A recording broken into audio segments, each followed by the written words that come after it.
Assalamualaikum warahmatullahi wabarakatuh. Waalaikumsalam warahmatullahi wabarakatuh. Bismillahirrahmanirrahim. Alhamdulillahi rabbil alamin. Wa bihi nasta'inu ala umurid dunya waddin. والصلاة والسلام على أشرف الأنبياء والمرسلين وعلى آله وأصحابه المجاهدين الطاهرين أما بعد. Saudara-saudara kaum muslimin rahimakumullah. Pembangunan fisik material yang tanpa diimbangi dengan nilai-nilai agama sering cenderung membentuk manusia yang materialistis. Tolok ukur dan sudut pandang dari segala persoalan hanya terbatas kepada benda yang nyata yang berada di sekitarnya. Akibatnya muncullah pola hidup konsumer yang tujuannya tidak lain adalah prestise, harga diri, kebanggaan, dan kemegahan. Maka terjadilah perlombaan di dalam mengejar sesuatu yang bernama materi. Mereka menyangka bahwa itu semua dapat mengekalkan kebahagiaan, dapat menunjang kehidupan yang langgeng. Ada yang berlomba-lomba mengejar-ngejar harta. Seluruh waktu dalam hidupnya habis untuk mengejar harta.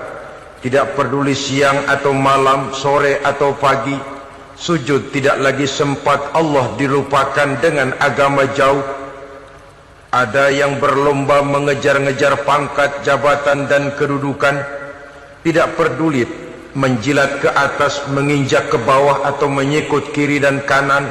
Bahkan teman pun jadi lawan, lawan pun jadi teman. Bukan soal, yang penting pangkat terkejar. Ada yang berlomba memperbanyak kendaraan, sejak dari jet pribadi, pesawat kapal pesiar, sampai kepada mobil-mobil mutakhir. Ada yang berlomba memperbagus rumahnya, ada yang berlomba memperbanyak istri dan anak-anaknya. Seluruhnya tenggelam di dalam perlombaan yang menurut ukuran mereka akan mendatangkan prestise, kemegahan, dan kebanggaan. Allah Subhanahu wa ta'ala menegur, memberikan peringatan dalam surah yang pendek, yaitu surah At-Takatsur. Alhaakumut takatsur hatta zurtumul maqabir kalla sawfa ta'lamun. Alhaakum ay syagalakum an ta'ati rabbikum. Kamu telah lalai daripada taat kepada Tuhanmu, dan yang menyebabkan kamu lalai itu tidak lain at-takatsur. At-takatsur artinya at-tabahi bi kathrati mata'id dunya. Bermegah-megah dengan memperbanyak kesenangan hidup duniawi. Dengan kata lain, berlomba-lomba mengejar kemegahan duniawi telah menyebabkan kamu lalai daripada mengingat, daripada taat kepada Allah Subhanahu wa ta'ala. Apabila orang cenderung materialistis, seluruh kegiatan hidup dikerahkan untuk berlomba memperbanyak materi. Apa namanya harta benda, apa namanya rumah, apa namanya pangkat dan jabatan. Maka dikala itu seseorang akan sangat mudah lalai daripada taat kepada Allah Subhanahu wa ta'ala. Hilanglah kesadaran bahwa sesungguhnya apapun yang kita miliki dalam kehidupan dunia ini tidak lain hanya barang titipan sementara. Kita cari, kita kejar, tapi setelah kita dapatkan, jangan dia dijadikan tujuan. Jadikanlah dia sebagai alat. Apabila harta benda duniawi sudah dijadikan sebagai tujuan daripada kehidupan, maka sesungguhnya kita sudah terseret dalam satu siklus, satu lingkaran setan yang tidak akan pernah berujung. Sebab manusia dalam berhadapan dengan materi duniawi tidak akan pernah mengenal kata cukup, tidak akan pernah mengenal kata puas, dan tidak akan pernah bertemu dengan titik. Selalu koma, selalu kurang, selalu tidak ada cukupnya. Apalagi kalau bicara soal keenakan, kenikmatan, kesenangan, itu cuma sekedar sudut pandang saja. Saudara barangkali kalau menghayal akan berkata, alangkah enaknya jadi menteri, naik mobil empuk ber-AC kemana-mana disambut. Menteri juga barangkali akan berhayal seperti saudara, alangkah enaknya jadi rakyat biasa, bebas duduk angkat kaki di warteg tanpa ada yang mengamankan, tanpa harus terikat oleh protokol-protokolan, tanpa harus diatur ini dan itu. Jadi perbedaan cuma sudut pandang saja. Mungkin tukang bakso melihat tukang cukur itu enak, sebab kepala siapa saja bisa dipegang. Tapi barangkali juga tukang cukur melihat tukang bakso itu enak, dan begitulah selanjutnya. Keenakan cuma perbedaan sudut pandang. Saudara-saudara kaum muslimin rahimakumullah, oleh sebab itu agama memberikan kesadaran seluruh yang kita miliki, yang dititipi oleh Allah dalam kehidupan ini berupa materi keduniaan, hakikatnya adalah alat dan bukan sebagai tujuan. Apabila alat sudah kita jadikan tujuan, kita akan terjebak ke dalam satu perlombaan yang justru akan mencelakakan kita sendiri. Inilah yang saya maksud dengan sirkuit celaka. Perlombaan yang hanya membuat kita jerih, payah, keringat bercucuran, tenaga terkuras, tapi tidak akan pernah sampai ke garis finish.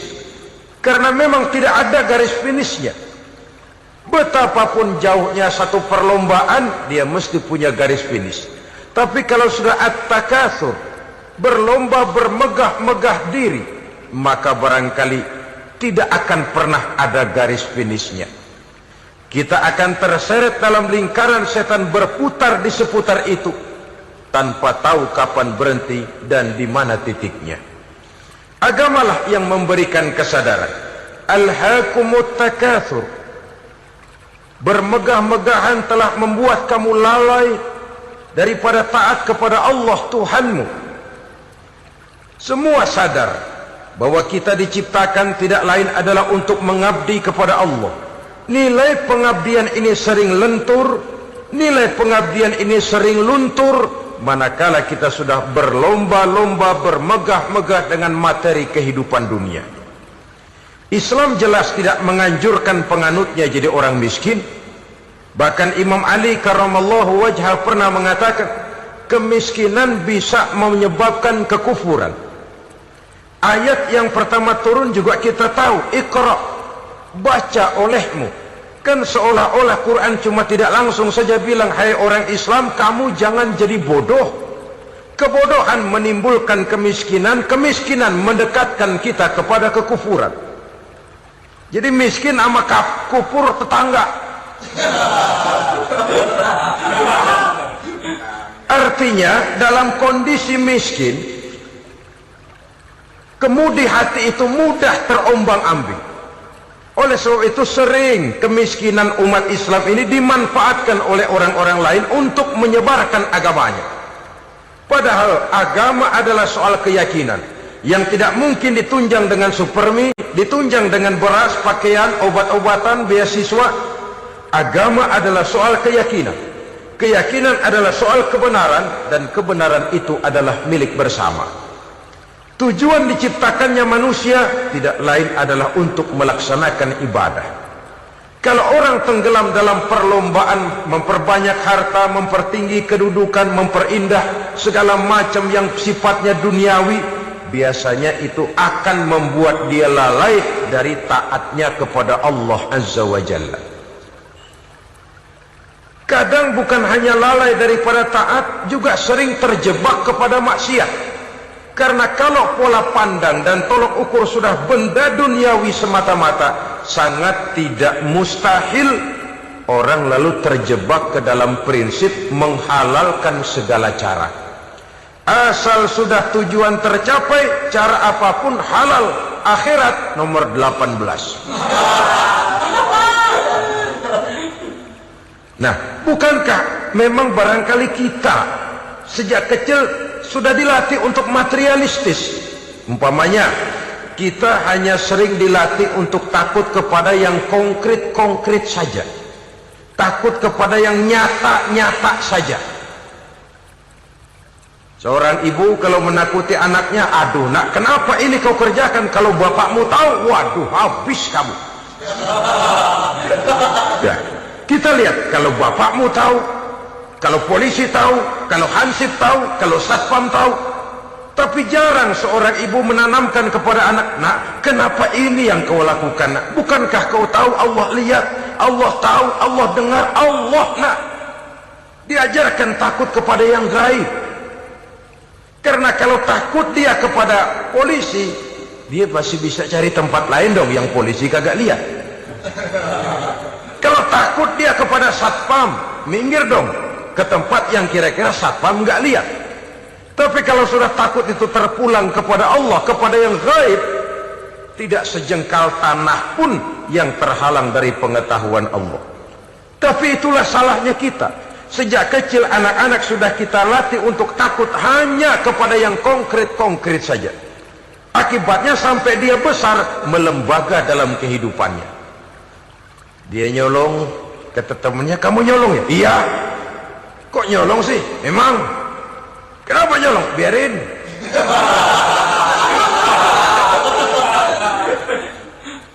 Kamu kan tahu Allah lihat? Tahu. Kenapa nyolong juga? Biarin. Asal orang jangan lihat. Kalau Allah mah lihat, dia kagak ribut. Allah nggak ribut katanya. Nah, ini kan satu refleksi yang timbul daripada kenyataan. Jikalau orang hanya dijejali rasa takut kepada yang konkret-konkret saja, kepada yang zahir-zahir saja, yang akan tumbuh lalu mental kucing, sopan, tenang, kalem, ayem, nggelenggem. Kalau ada orang, sedikit orang meleng, kucing kelihatan watak aslinya. Saudara-saudara kaum muslimin rahimakumullah. Oleh sebab itulah maka agama lewat surah yang kita bicarakan pada pertemuan ini memberikan peringatan. Kala, jangan begitu dong. Kamu boleh mencari dunia, silahkan cari harta yang banyak, cari pangkat yang tinggi, tapi jangan itu membuat kamu lalai daripada taat terhadap Allah subhanahu wa ta'ala. Jangan karena keinginan mendapat harta yang sebanyak-banyaknya lalu melakukan segala macam cara asal tujuan tercapai. Itu sudah membuat kita lalai. Jangan karena ingin mengejar kedudukan yang tinggi lalu jilat atas injak bawah. Nggak mempan jilat, dukun dipakai.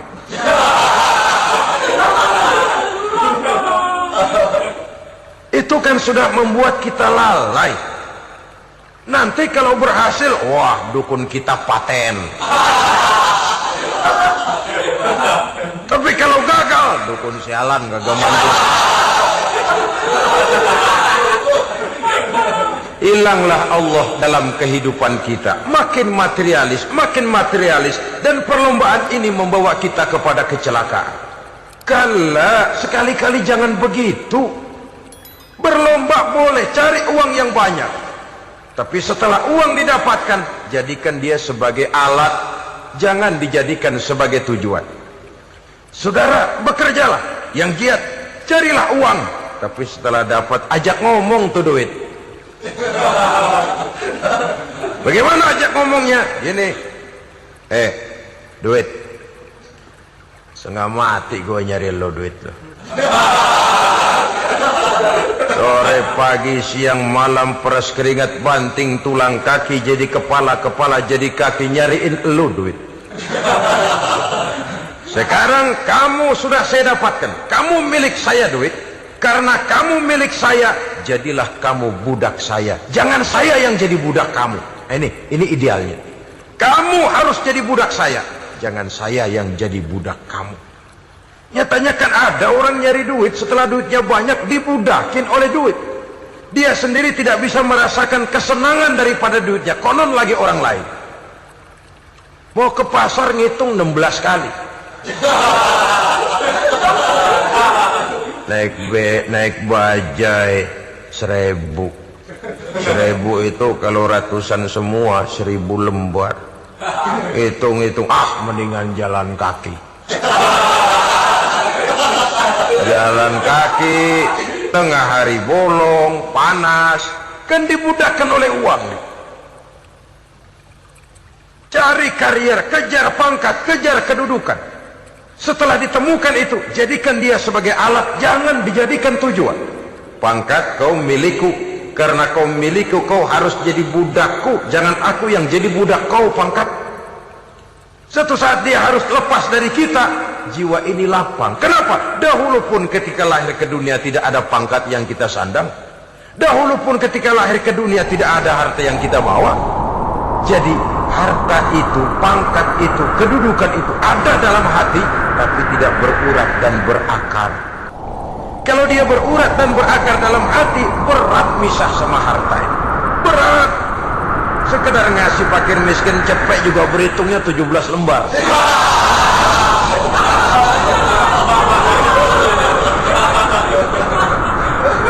Dengar di kantornya mau ada mutasi, pindah dia dari tempat basah ke tempat kering, baru berita buruk udah meriang duluan. Ini nanti bagaimana, itu nanti bagaimana, ini nanti bagaimana. Kan tidak jarang orang yang kena apa istilah kerennya zaman sekarang itu post power syndrome. Post power syndrome ini pernah dianalisa oleh Nabi. Kata beliau, irhamu salasatan minan nas, sayangilah 3 macam manusia. Siapa mereka? Pertama, azizan zallat, orang terhormat yang jatuh hina. Ini yang sering terkena post power syndrome. Biasa kemana-mana dikawal, dihormati, datang ke tempat ini protokol siap, ini serba diatur semua, serba beres. Begitu jabatan selesai atau pensiun, habis orang gak indah-indah. Dia lihat orang diemin aja, orang diemin, orang tonton. Ini kalau nggak kuat mentalnya, itu kena post power syndrome. Akibatnya ya bisa jantungan, bisa lever, bisa darah tinggi. Ya penyakit-penyakit yang zaman dulu kita nggak kenal. Ini kan makin banyak dokter, makin maju ilmu kedokteran, makin aneh penyakit. Saudara hadirin yang saya hormati, post power syndrome kena apa yang dinamakan frozen emotional attitude. Tidak kuat menghadapi kenyataan. Azizan zalla, orang terhormat yang jatuh hina, itu sangat perlu dikasihani. Yang kedua, ghaniyan qad iftaqara, orang kaya jatuh miskin. Ini juga sama. Biasa hidup apa ada, serba ada, lalu harus hidup apa adanya. Ini kalau kurang-kurang kuat benar-benar membleng.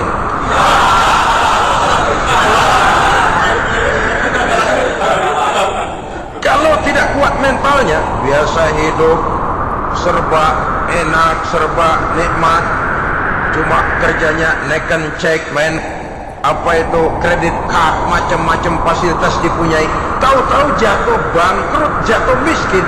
Kalau tidak fondasi agamanya kuat, bisa gantung diri, bisa bunuh diri, bisa frustasi, bisa terkena psikosomatik, tekanan jiwa mempengaruhi faktor biologis, timbullah tekanan, terjadilah penyakit aneh-aneh. Al-ghaniyan qad iftaqara, orang kaya jatuh miskin, itu perlu dikasihani. Yang ketiga, wa faqihan yal'abu bihil juhal, ahli fikih tapi dipermainkan oleh orang-orang bodoh. Hanya kebetulan orang bodoh itu punya kekuasaan. Hukum bisa dipesan.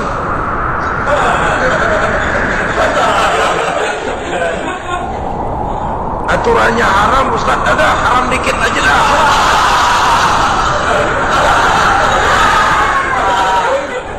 Sibuklah tuan fakih ini, ahli fikih ini mencari dalil kebet sana kebet sini supaya yang tadinya haram benar bisa jadi haram sedikit. Padahal yang minta ini orang bodoh, tidak ngerti agama, cuma karena punya kekuasaan dipermainkan oleh orang yang fakih. Orang yang fakih ini dipermainkan. Kasihan orang yang seperti itu. Wa faqihan yal'abu bihil juhal, ahli fikih tapi dipermainkan oleh orang-orang bodoh. Akibatnya karismanya hilang, wibawanya lenyap. Dia menyangka bahwa dengan mengharap-harap sedikit-sedikit itu dia bisa mendapat keuntungan yang berganda-ganda, padahal akibatnya itu hanya akan membawa kecelakaan saja. Allah peringatkan benar, kala sekali-kali jangan begitu. Cari uang yang banyak silahkan, ngejar kedudukan yang bagus boleh, bikin rumah yang hebat silahkan, ada kendaraan bagus silahkan, tapi jangan sampai kamu terjebak kepada sirkuit celakai, perlombaan yang tidak ada garis finishnya. Sering dicontohkan orang menghayal melamun, kamu kenapa enggak mau ibadah? Sayang saya di Jakarta masih ngontrak.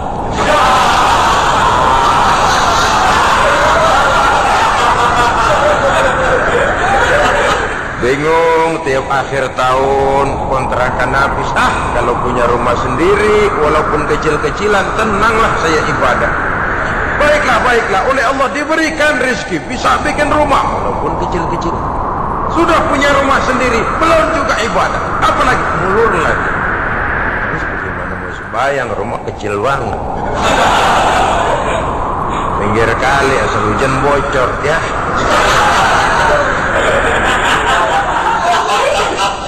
Kalau bisa punya rumah permanen, rajinlah ibadah dah.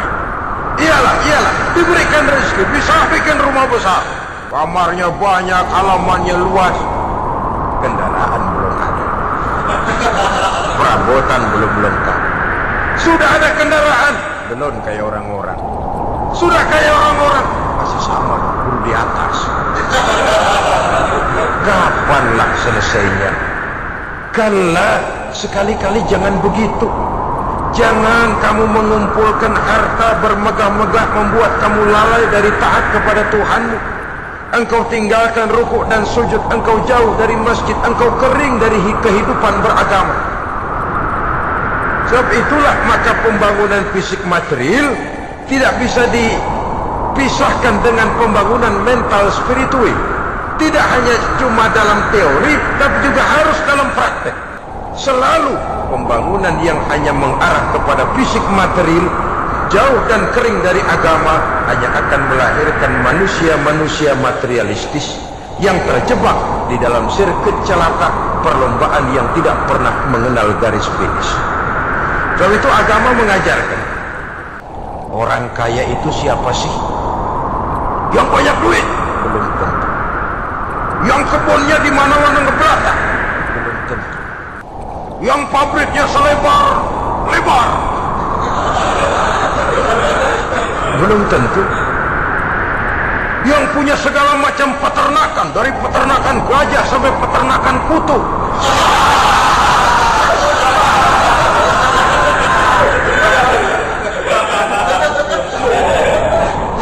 Belum tentu. Agama memberikan tuntunan yang sangat luhur. Orang kaya itu adalah orang yang hidupnya cukup. Orang miskin itu orang yang selalu merasa kurang. Bagaimanapun banyak duit saudara miliki, kalau masih merasa kurang, masih miskin saudara. Saya punya uang 1.000 rupiah, Anda punya uang 1 juta rupiah. Mungkin saya lebih kaya dengan uang yang 1.000 ketimbang Anda 1 juta. Kenapa? Dalam tangan saya uang 1.000 besar artinya sesuai dengan kebutuhan saya. Tapi di tangan Anda uang 1 juta, kebutuhan Anda lebih besar daripada itu lagi. Maka agama mengajarkan sifat qanaah, merasa cukup, dan itulah sumber kekayaan yang hakiki. Orang kaya adalah orang yang hidupnya cukup. Kalla saufa ta'lamun, jangan begitu, nanti kamu akan tahu. Summa kalla saufa ta'lamun, jangan sekali-kali begitu, suatu saat kamu pasti akan tahu. Kalla law ta'lamuna ilmal yaqin, thumma latarawunnaha 'ainal yaqin, thumma latus'alunna yawma idzin 'anil na'im. Nah, kapan perlombaan ini akan menyadarkan orang biasanya? Hatta zurtumul maqabir, sampai kamu dekat ke liang kubur. Itu biasanya kalau istilah orang sekarang baru ngeh.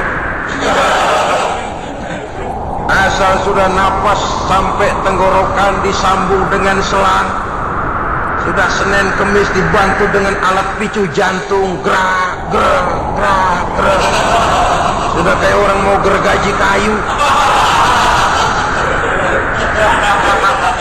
Dikala itu barulah sadar orang biasanya. Dan kesadaran semacam itu kesadaran yang terlambat, kesadaran ala Fir'aun. Fir'aun selagi hidup diajak beriman dan nehi aja.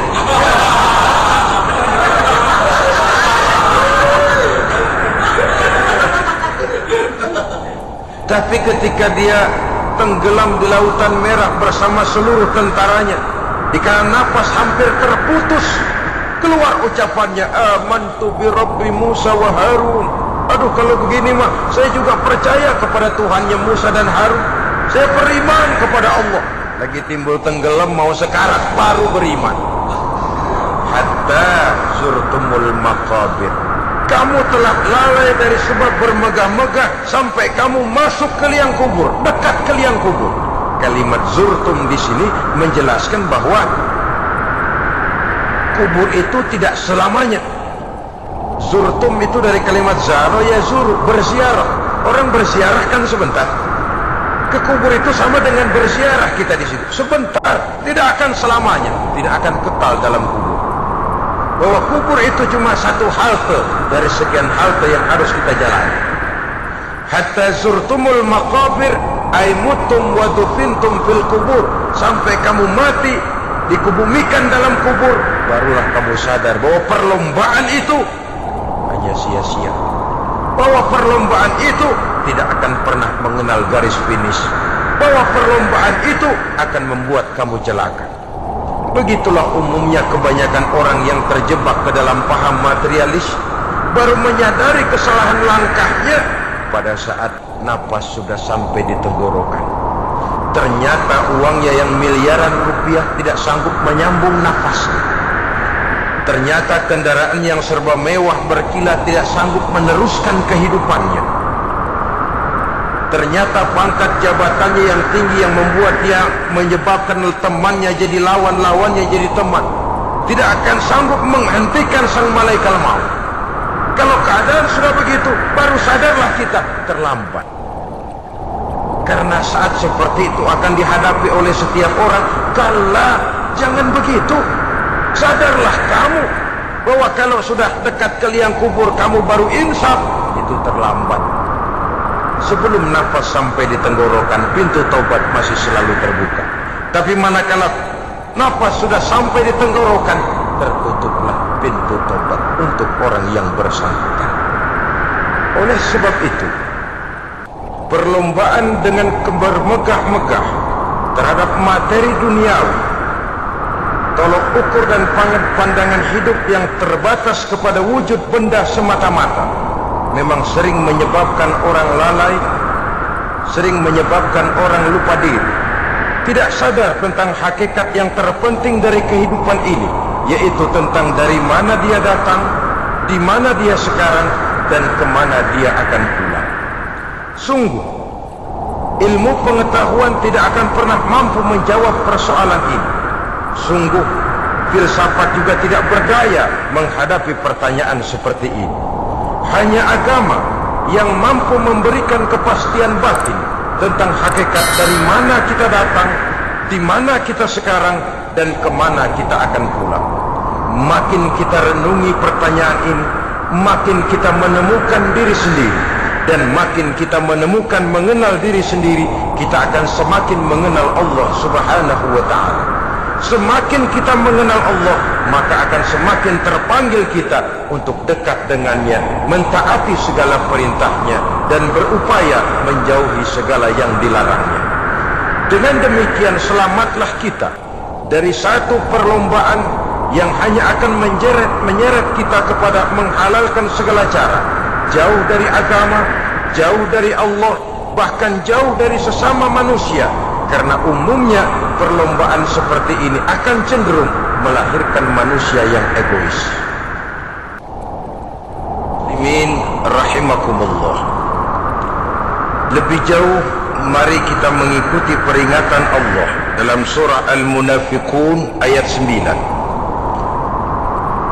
Di sini Allah Subhanahu wa taala mengingatkan, A'udzu billahi minasy syaithanir rajim. Ya ayyuhalladzina amanu la tulhikum amwalukum wala auladukum an dzikrillah wa may yaf'al dzalika fa ulaika humul khasirun. Hai orang-orang yang beriman, jangan sampai hartamu dan anak-anakmu melalaikan kamu daripada mengingat Allah. Wa may yaf'al dzalik, barang siapa yang melakukan hal seperti itu, fa ulaika humul khasirun, maka merekalah sesungguhnya orang-orang yang merugi. Rugi dunia, rugi akhirat. Disebutkan di sini dua hal yang sering menyebabkan kita jadi lalai. Amwal dan aulad, harta dan anak-anak, materi dan keluarga. Perlombaan di dalam mengumpulkan materi sering menyebabkan kita menjadi lalai. Begitu juga amanah berupa anak, sering kita lalaikan atau sering membuat juga kita menjadi lalai. Kita lalaikan dalam arti bahwa keduanya, baik harta baik anak, merupakan amanah dari Allah. Setiap orang tua akan dimintakan pertanggungan jawab. Apabila kita lalaikan amanah ini, maka resikonya akan kembali juga kepada kita. Tapi satu hal yang jelas dalam ayat 9 surah Al-Munafiqun ini, bahwa perlombaan memperbanyak harta dan anak-anak yang masuk dalam kelompok at-takatsur itu tadi akan menyebabkan orang khasirun, termasuk ke dalam kelompok orang-orang yang rugi. Perlombaan yang hanya akan membawa kerugian semata-mata. Kemudian di dalam satu hadis, Rasulullah Shallallahu Alaihi Wasallam memberikan peringatan. Beliau bersabda, "Iza azamat ummati dinaran wa dirhaman, nuzi'at minha haibatul Islam, wa iza tasabat ummati saqatat min ainillah, wa iza turikatil amru bil ma'rufi wan nahyu 'anil munkari, hurimat 'alaihim barakatul wahyi." Ada tiga hal yang kalau kita kerjakan akan menimbulkan tiga macam akibat di dalam hadis ini. Pertama, iza azamat ummati dinaran wa dirhaman, apabila umatku sudah mengagung-agungkan dinar dan dirham. Artinya kalau umatku sudah jatuh menjadi umat yang materialistis, segalanya diukur dari dinar dan dirham. Dinar dan dirham ini kalau bahasa Inggrisnya dokat.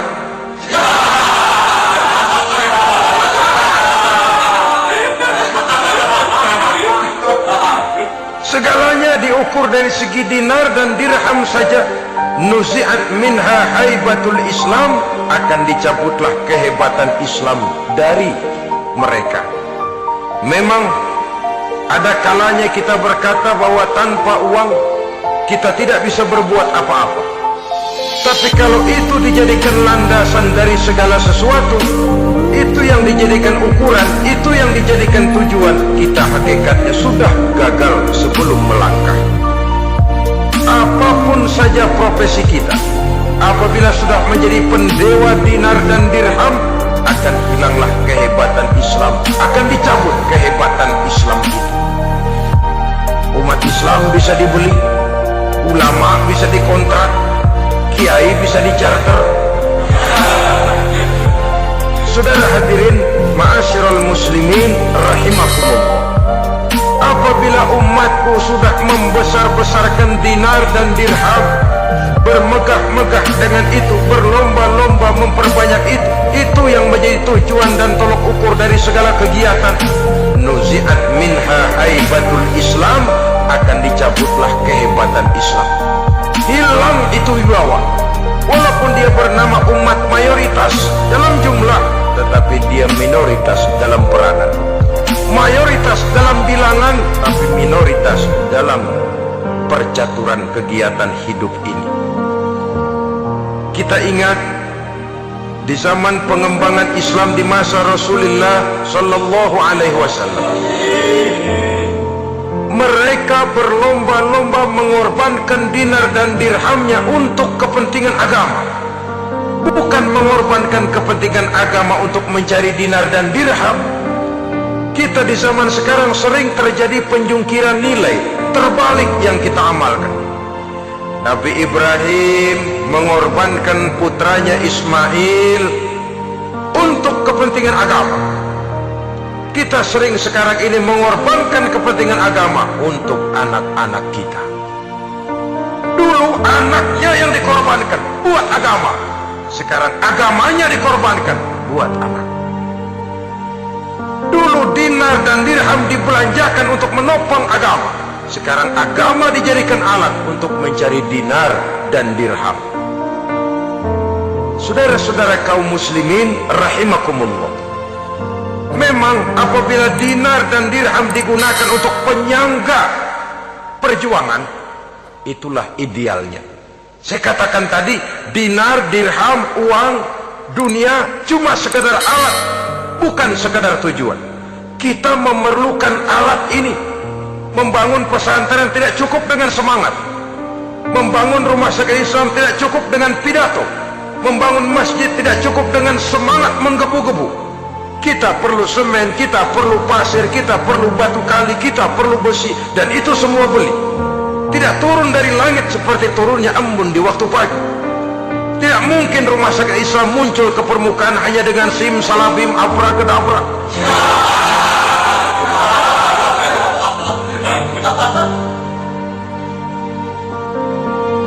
Oleh sebab itu, saya bersyukur kecenderungan belakangan ini pengajian-pengajian akbar di berbagai tempat tidak hanya sebagai ajang untuk menanamkan akidah, membina ukhuwah, tapi juga menjadi sarana di mana kita mengumpulkan dana, menghimpun potensi umat, menginventarisir potensi untuk kepentingan pengembangan daripada agama. Meskipun ada satu dua orang yang salah paham tentang ini, sampai kemudian saya mendapat satu merek yang cukup tidak enak untuk didengar, mengkomersilkan pengajian katanya. Karena memang ada pengajian yang menggunakan sistem karcis, sebenarnya juga tidak etis. Undangan berikut infak, yang seluruh hasilnya digunakan buat kepentingan agama. Apakah itu rumah sakit, apakah itu madrasah, apakah itu masjid, dan satu sen pun saya tidak menuntut bagian dari itu. Saya malah berprinsip sepanjang saya masih laku untuk dijual dan itu memang buat kepentingan agama, persilahkan jual saja. Asal buat masjid, pesantren, madrasah, rumah sakit Islam, kegiatan syiar dan dakwah, silakan. Tapi kalau sudah dijual buat kepentingan pribadi, memperkaya diri sendiri, tentunya dunia akhirat sulit untuk ridho kepada tingkah laku yang semacam itu. Kita memerlukan dana. Umat di daerah membangun memerlukan dana. Dan dana itu tidak hanya datang begitu saja. Kita bersyukur bahwa untuk menghadiri pengajian sekarang ini orang mau mengeluarkan uang, mau memberikan infak dengan ikhlas, tidak dengan keterpaksaan. Kenapa tidak? Sehingga ini lalu diinventarisir untuk kepentingan pembangunan agama. Ratusan juta rupiah terkumpul dari pengajian-pengajian rutin ini, pengajian-pengajian akbar ini. Puluhan masjid terbantu, rumah sakit Islam terbantu, musola selesai. Ya walaupun tidak lalu semuanya beres, tapi gemaknya itu sudah cukup menyentuh untuk menyadarkan orang bahwa harta baru kekal kalau dia sudah dibelanjakan di jalan Allah. Nah, yang celaka kalau dinar dan dirham itu yang dijadikan tujuan. Mengadakan pengajian semata-mata untuk cari uang, uangnya buat kantongnya dewe. Itu yang membuat dicabutnya kehebatan Islam itu. Segalanya diukur dari sudut itu. Sehingga ketika seseorang datang bertanya tentang hal-hal yang berkaitan dengan ini, maka hal semacam ini sesungguhnya satu nikmat yang perlu kita syukuri sepanjang menginventarisir potensi umat benar-benar digunakan buat kepentingan daripada agama kita. Jadi peringatan tegas dari Nabi ini, iza azamat ummati dinarun wa dirhaman nuzi'at minha haibatul Islam. Apabila umatku sudah mengagung-agungkan dinar dan dirham, maka akan dicabutlah kehebatan Islam dari tengah-tengah mereka. Remeh saja orang memandang kita, enteng saja orang memandang kita. Satu. Yang kedua, peringatan Nabi, wa iza tasabat ummati saqatat min ainillah. Apabila umatku sudah saling mencaci maki, apabila umatku sudah saling berbantah-bantahan, saqatat min ainillah, jatuhlah mereka dalam pandangan Allah. Kalau sesama umat ini sudah saling menjelekkan, apakah yang menjelekkan itu lebih bagus dari yang dijelekkan di hadapan Allah? Dua-duanya sama rendahnya. Pribadi saya mungkin puas kalau saya bisa menghantam saudara di depan umum, menjelek-jelekkan nama saudara. Tapi lebih baikkah saya dalam pandangan Allah sama rendahnya dengan orang yang saya jelekkan? Itu pun kalau yang dijelekan benar-benar jelek. Kalau cuma sekedar fitnah, wah, lebih celaka lagi nasib si orang itu tadi. Ini artinya menyadarkan kita bahwa umat ini sudah diikat dengan akidah. Beraneka ragam kita, tapi harus ada kebersamaan. Berbeda kita, tapi harus satu, sebagai satu ummatan wahidah, satu umat yang satu. Oleh sebab itu, persamaannya lah yang harus kita angkat ke permukaan, bukan perbedaannya yang kita perbesar. Sudah datang waktunya umat Islam bangun dari tidurnya, jangan lagi dibuai oleh irama mayoritas. Sudah lewat masanya kita bertengkar karena persoalan-persoalan kecil yang tidak prinsip. Sudah datang waktunya umat Islam bersatu, menyusun saf yang lebih lurus, oleh karena ia dihadapkan kepada tantangan-tantangan yang tidak semakin ringan. Kalau kita bertengkar dengan kita, kalau kita saling mencaci sesama kita, bukankah Yahudi tepuk tangan? Bukankah Nasrani menari-nari? Bukankah pihak ketiga akan menangguk di air keruh? Dan kerugian akan terpulang kepada kita semua. Tapi inilah realita, bahwa yang kita hadapi ini sesungguhnya musuh kita di luar kita, bukan di dalam kita. Apakah itu kemiskinan, kebodohan, maksiat, munkarat, ketidakadilan, kezaliman, kesewenang-wenangan, dan lain sebagainya. Yang musuh jadikan musuh, yang teman mari kita rangkul. Jangan terbalik, teman dimusuhi, musuh malah dirangkul. Maka berpesta poralah musuh-musuh Islam ini. Saudara-saudara kaum muslimin rahimakumullah, Nabi memperingatkan dengan tegas, wa iza tasabat ummati saqatat min ainillah. Jikalau umatku sudah saling mencaci maki, sudah saling berbantah-bantahan, jatuhlah mereka dalam pandangan Allah. Satu ayat menjelaskan, jangan sebagian kamu meremehkan, yaskhar, mengecilkan, menganggap enteng orang lain. Boleh jadi yang dihina, diremehkan, dianggap enteng itu nilainya lebih bagus daripada yang menganggap enteng. Hakikat segala sesuatu itu cuma kembali kepada Allah. Di sanalah penilaian finalnya. Manusia hanya melihat yang zahir. Makin banyak harapan hidup ini kita gantungkan kepada manusia, makin banyak kita harus bersiap untuk kecewa. Saudara-saudara kaum muslimin rahimakumullah. Kemudian yang ketiga peringatan dari baginda Nabi, wa iza turikatil amru bil ma'rufi wan nahyu 'anil munkari hurimat 'alaihim barakatul wahyi. Apabila amar ma'ruf dan nahi munkar telah ditinggalkan, maka akan hilanglah keberkahan wahyu, akan hilanglah keberkahan Quran, akan sirnalah keberkahan agama. Amar ma'ruf dan nahi munkar ditinggalkan, artinya di tengah masyarakat sudah tidak ada lagi yang menyerukan ini baik, ini tidak baik, ini halal, itu haram. mari kita sholat, mari makmurkan taklim, santuni yatim piatu, makmurkan masjid. Seruan ke arah itu tidak lagi terdengar. Sementara tinggalkan judi, tinggalkan minuman keras, jauhi zina, seruan semacam itu pun tidak lagi terdengar. Maka hilanglah keberkahan wahyu itu. Karena amar ma'ruf dan nahi munkar merupakan bagian daripada ajaran agama kita. Menjadi sponsor dari segala macam kebajikan dan menjadi penghalang daripada segala macam kemunkaran sesuai dengan batas kemampuan yang kita miliki masing-masing. Nah, saya kembali kepada persoalan pokok di awal pembicaraan tadi. Bagaimana jalan keluarnya? Jalan keluarnya tidak lain adalah upaya. Bagaimana kegiatan yang sifatnya fisik material ini diimbangi dengan kegiatan yang bersifat mental spiritual.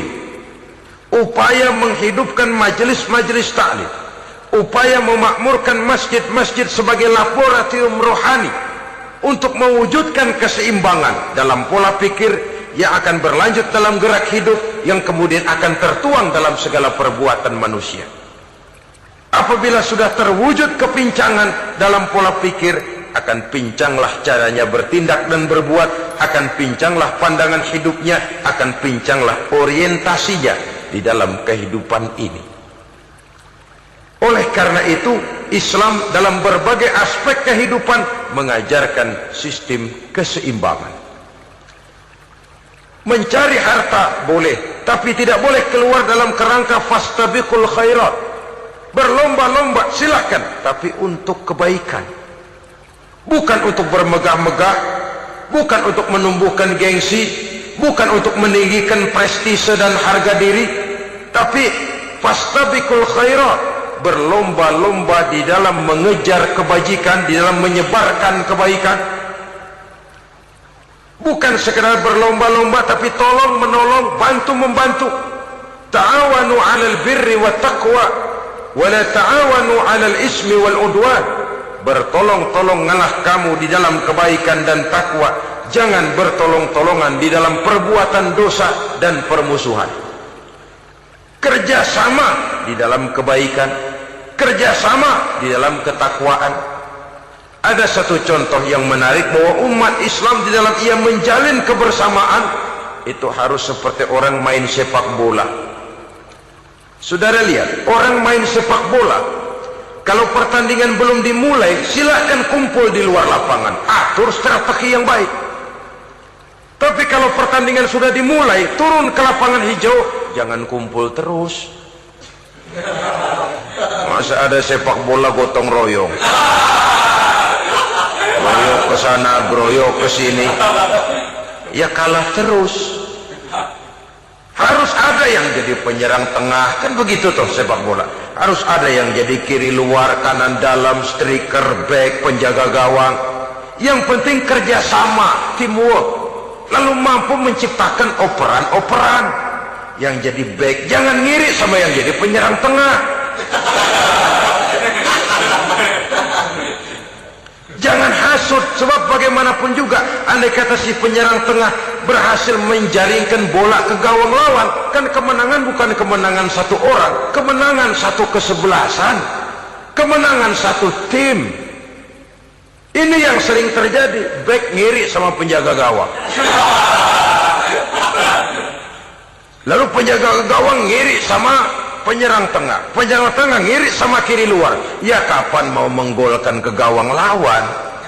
Kita ini satu kesebelasan, posisi boleh berbeda.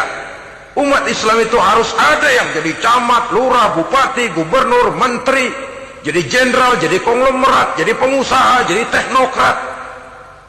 Yang penting kerjasama, teamwork, mampu menciptakan operan-operan yang akurat.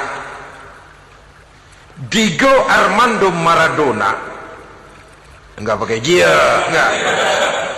Itu katanya maha bintang, gagah, hebat, bintang lapangan hijau. Kapan Maradona hebat? Kalau ditunjang oleh 10 temannya yang lain, merupakan satu kesebelasan. Bagaimanapun hebatnya Diego Armando Maradona, kalau dia sendirian lawan satu kesebelasan, remek.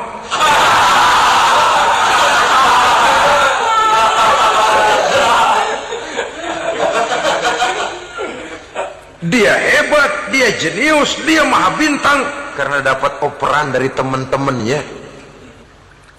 Bukan jegalan, operan. Jadi oleh sebab itu bagaimana kita menciptakan operan-operan akurat yang akan melahirkan kebersamaan di tengah-tengah umat. Artinya satu contoh saja. Misalnya